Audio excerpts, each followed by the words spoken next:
Badator ordenagailu kuantikoa, arazo oso konplexuak denbora ezin laburragoan konpontzen dituen tresna. Nork ez duelakorik entzun, baina entzutetik ulertzera badago aldea, ezta? Teknologia kuantikoak informatikaren etorkizuna iraul dezake, bai. Are gehiago, ari da dagoeneko eraldatzen, baina iraultza hori onerako izango bada, eskuartean daukaguna zer den ulertzen dugulako izango da. Zaila gaitezen beraz, ondo azaltzen.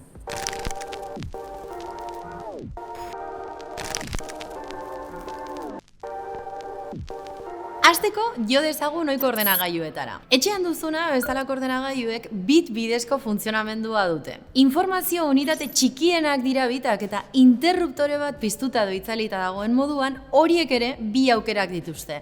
0 edo bat zenbakia. Bit segida luzeen bidez transmititzen da ordenagailu bidezko informazio guztia. Email bat, TikTok bat, irudi bat edo ikusten ari zaren bideo hau. Dena da 0 eta bat kate segida bat. Eta ordenagailu kuantikoak zer?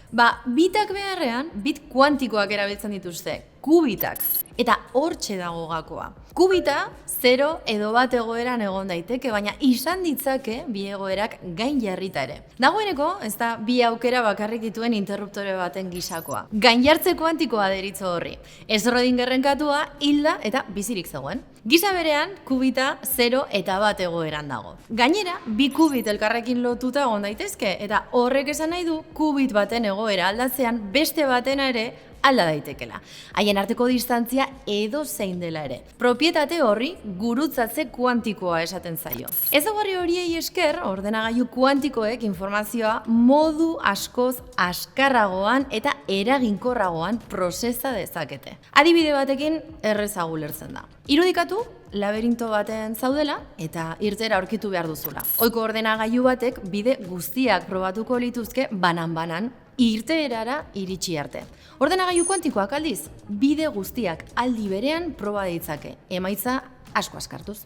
Oso urruneko kontua dirudi ezta, baina ez pentsa Euskal Herrian bertan dugu konputazio kuantikoan mundu mailan erreferente den enpresetako bat, Multiverse Computing, Donostian dago. Dena den, gure bizitzetan eragin handiena izango duena ez da gertutasun fisikoa.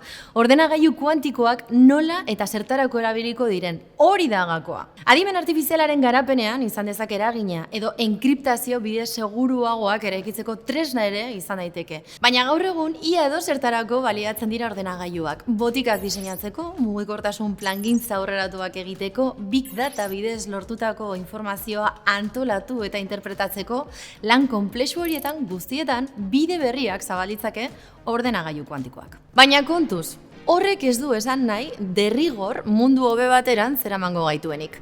Ordenagailu indartsuagoak eta azkarragoak onerako zein txarrerako erabili daitezke. Ez dirudi, ez da ere, konputazio kuantikoak konputazio klasikoa erabat ordezkatuko duenik. Itxura guztien arabera, jarraituko dugu eremu askotan bitetan funtzionatzen. Hori bai, lagungarria den eremuetan kubiten gainean eraikitako teknologia baliatuta. Baina horiek aurreikuspenak besterik ez dira, oraindik ikusteko dago zein izango den teknologia horren garapena. Pixkanaka datozen urteetan jasoko ditugu galdera potolo hauen erantzunak. Noraino helduko da ordenagailu kuantikoa? Eta gure mundua zenbat aldatuko du horrek?